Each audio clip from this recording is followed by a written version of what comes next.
Stop overthinking. 25-minute mindset reset for clarity and focus. Welcome. Please find a comfortable position. You can close your eyes if you'd like.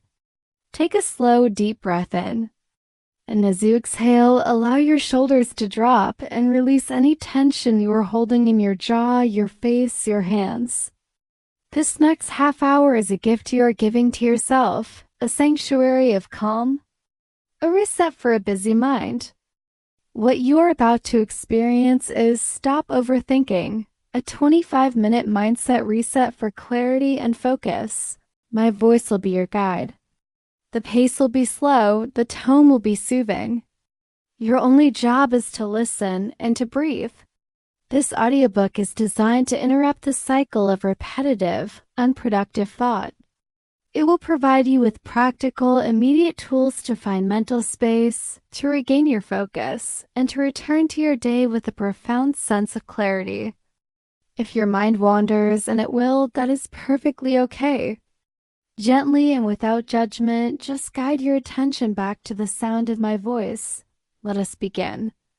Chapter 1, The Overactive Mind, Understanding the Noise. Have you ever lain in bed, long after the lights are out, and your mind decides it is the perfect time to replay a conversation from 5 years ago? Or to craft a detailed, catastrophic script for a meeting that is still a week away? This, my friend, is overthinking. It is not the same as problem solving. Problem solving has a direction. It moves forward. Overthinking, however, runs in circles. It is a hamster wheel of what-ifs, worst-case scenarios, and relentless self-criticism. It feels productive. It feels like we are being thorough, responsible. But in reality, it is a thief. It steals our peace, our sleep, our present moment joy. It clouds our judgment and paralyzes us from taking action. Where does this noise come from? Often, it is a well-intentioned but misguided attempt to control the uncontrollable. We believe that if we worry enough, we can prevent bad things from happening. We think that by criticizing ourselves harshly, we can somehow perform better, but this is an illusion. The brain, when left to its own devices, defaults to a state of noise. It is like an old radio picking up static from a dozen different stations at once.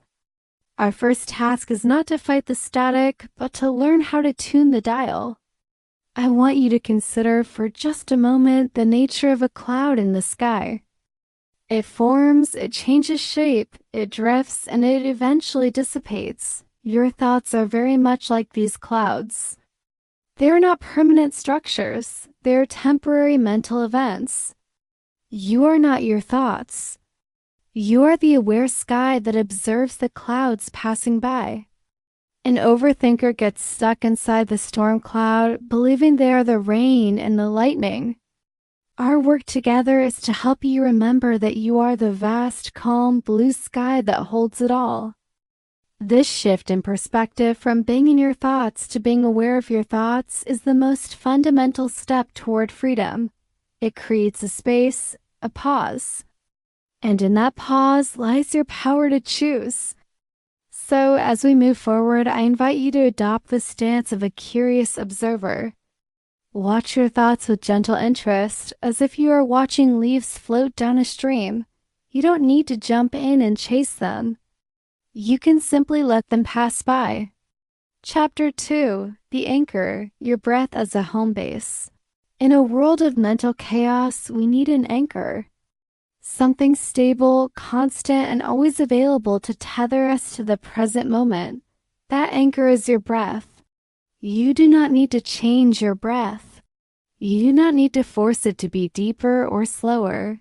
You simply need to notice it. To feel the cool air as it enters your nostrils, the gentle expansion of your ribs and belly, the slight warmth as you exhale. Your breath is happening right now in this very moment. It is never in the past, and it is never in the future. By bringing your attention to your breath, you are automatically pulling your mind out of the tangled stories of yesterday and the anxious projections of tomorrow.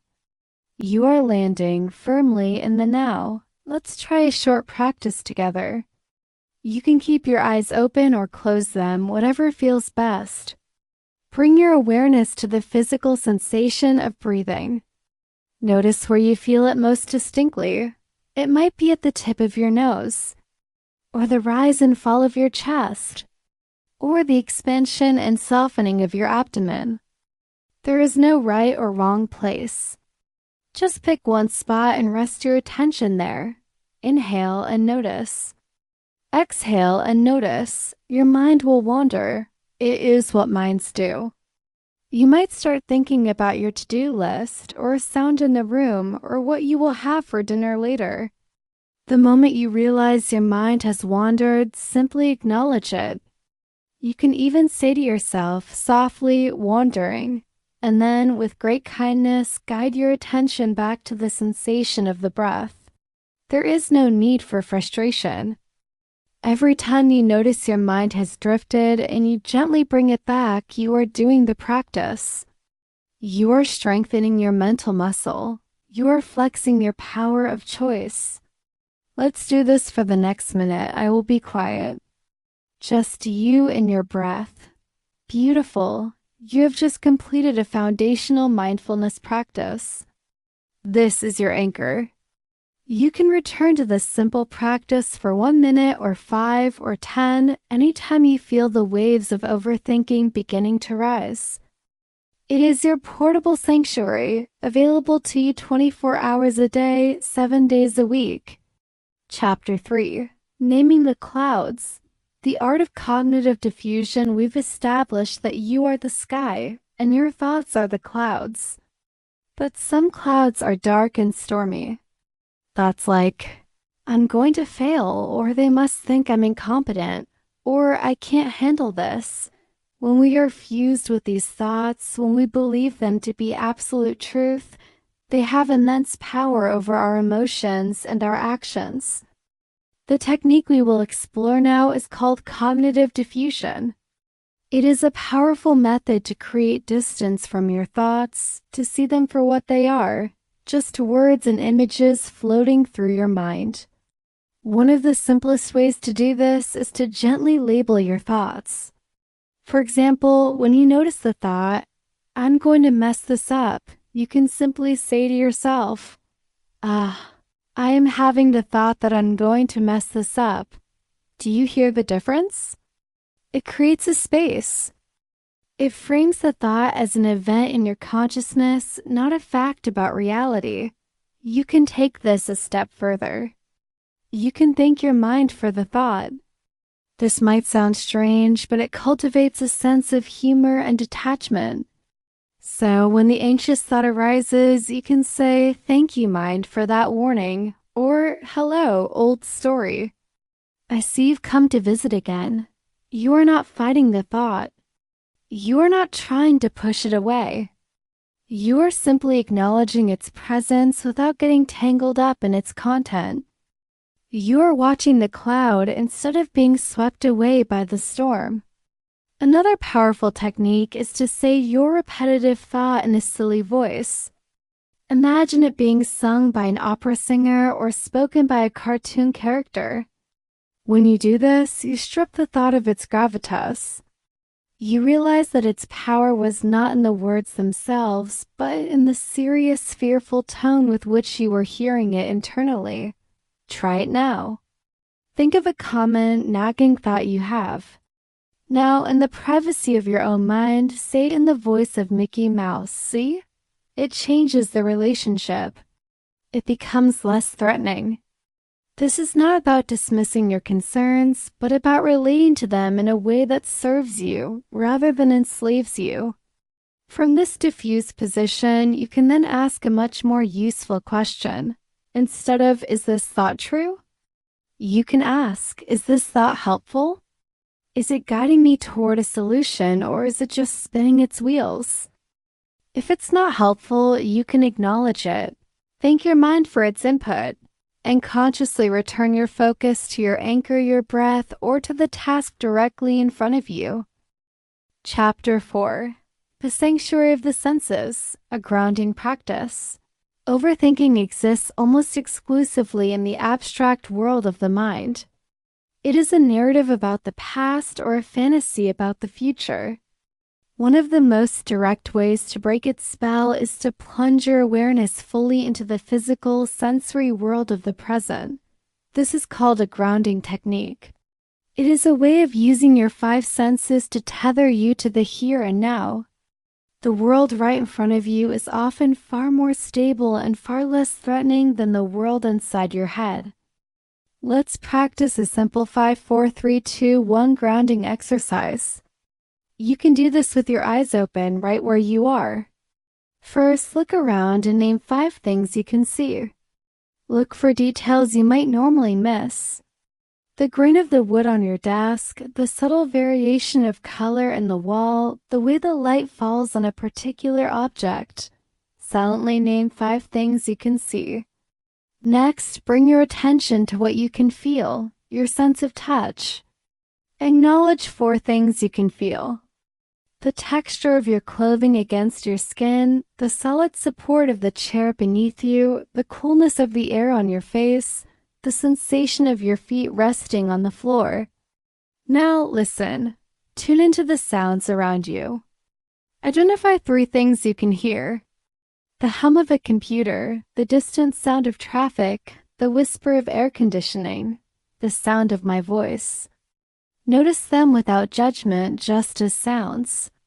Bring your awareness to your sense of smell. See if you can detect 2 things you can smell. It might be the faint scent of laundry detergent on your clothes, the aroma of coffee in the air, or simply the clean, neutral scent of the room itself. Finally, focus on your sense of taste. Identify 1 thing you can taste. You can run your tongue over your teeth or simply notice the lingering taste in your mouth from your last meal or drink.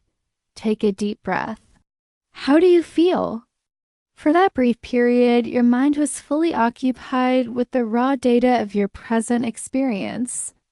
There was no room for the stories. The mental noise has likely quieted at least a little. This 5-4-3-2-1 method is an emergency reset button. You can use it anytime, anywhere. Before a difficult conversation, when you lie down to sleep and your mind is racing, the moment you feel anxiety beginning to crest, it brings you home to your body and to the present moment, the only place where life is actually happening. Chapter 5. The clarity of a single step from paralysis to action. Overthinking often leads to paralysis. We analyze so many options, foresee so many potential obstacles, that we become frozen, unable to move forward. The weight of the entire project feels overwhelming, like standing at the base of a mountain you're supposed to climb. The antidote to this is to shift your focus from the monolithic, intimidating hole to a single, manageable next step. We are going to break down the process of moving from the fog of overthinking into the clarity of action. Think of a project that has been causing you anxiety. Perhaps it is writing a report or planning an event or starting a fitness routine or even a difficult conversation you need to have. When you think, I have to write this entire report, it feels daunting. Your brain rebels because it cannot solve for the entire report. It's too vague, too large. But what if your only task was to write a single sentence? Or even just to open a new document and type the title and your name? That feels achievable. That feels almost easy. This is the core principle of the next smallest step. You're not committing to the entire journey.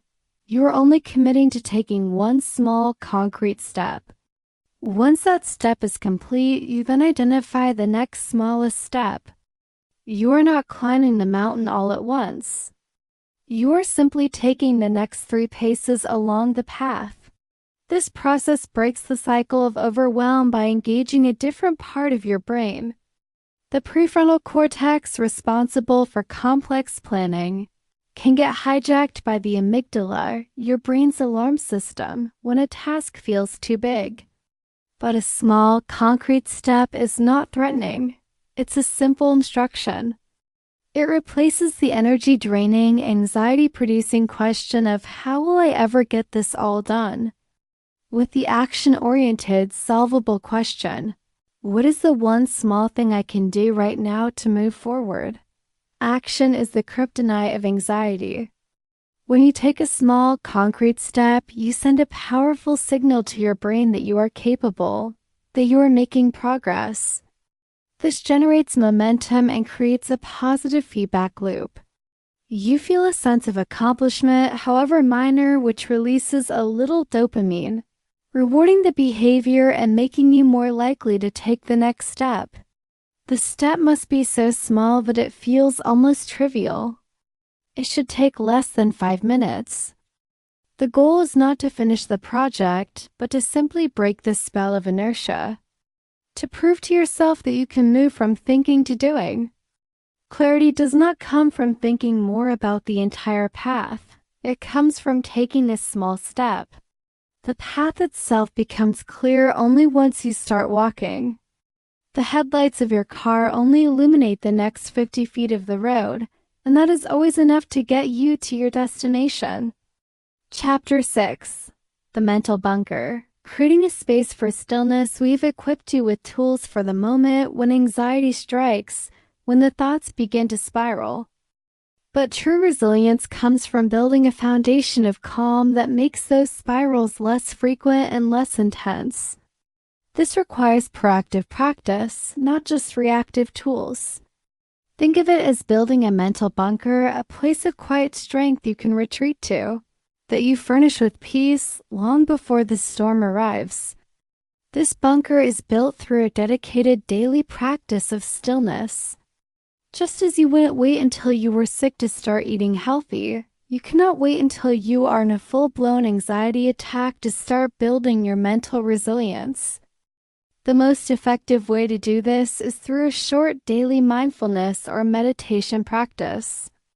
I want to guide you through a slightly longer practice now, one that you can return to each day to strengthen your mental muscles and stock your bunker with calm. This practice combines your breath, body awareness, and a gentle return to the present. Make sure you are in a comfortable position, either sitting or lying down. Allow your hands to rest gently in your lap or by your sides. If you feel comfortable, you can close your eyes. Begin by bringing your awareness to your breath. Don't change it, just notice it. Feel the air moving in and out of your body, the gentle rise and fall of your chest or abdomen. Spend a few moments here simply being with your breath, anchoring yourself in this moment. Now, gently expand your awareness from your breath to include your entire body. Feel the weight of your body supported by the chair or the floor. Notice the sensations in your feet, the pressure, the temperature, the feeling of your socks, or the air against your skin. Slowly, with a gentle curiosity, scan your attention up through your body. Notice your legs, your torso, your back against the chair.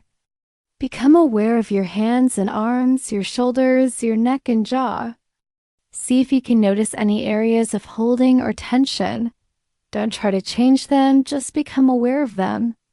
If you find tension, imagine your next breath flowing directly to that area, bringing softness and space. Now bring your awareness to the top of your head and slowly scan down once more, this time with an intention of releasing and softening.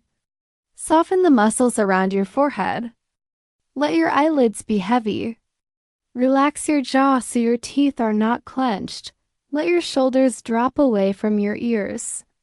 Soften your hands and fingers. Your mind will wander during this process. It is natural. Each time you notice it has drifted into a thought, a plan, or a memory, gently acknowledge it. You can say thinking or wandering softly in your mind. And then, with great kindness, guide your attention back to the physical sensation of your body right here, right now. Let's rest in this expanded awareness of the body for a few moments. Not focusing on any one thing, but simply feeling the entire body breathing, alive and present. You are not your thoughts. You are this entire field of sensation.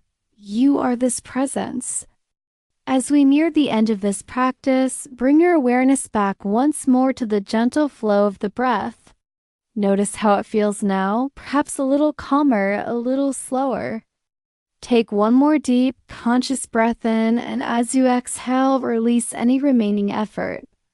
Gently begin to wiggle your fingers and toes, bringing movement back into the body. When you feel ready, you can slowly and gently open your eyes. This is the practice of building your bunker. Just 5 to 10 minutes of this each day will significantly change your baseline level of anxiety. It strengthens the neural pathways associated with present moment awareness and calm, making it easier and more automatic to access that state when you need it most. Closing, integrating your reset, and so we come to the end of our time together. You have been given a comprehensive toolkit. A set of powerful, portable practices to reclaim your mind from the grip of overthinking and a foundational practice to build your long-term resilience. You have your anchor, the breath, a constant companion to bring you back to the present moment, no matter where you are. You have the art of cognitive diffusion, the liberating ability to see your thoughts as passing clouds, not absolute truths that you must obey. You have the sanctuary of your senses, a direct line to the present world to ground yourself when your mind tries to spiral into the abstract. You have the power of the next smallest step, a simple yet profound method to break the spell of paralysis and build unstoppable momentum through tiny, consistent actions. And now you have your mental bunker, a daily practice to build a foundation of stillness that makes you less susceptible to the storms of overthinking in the first place. These are not techniques you try once and forget. They are skills.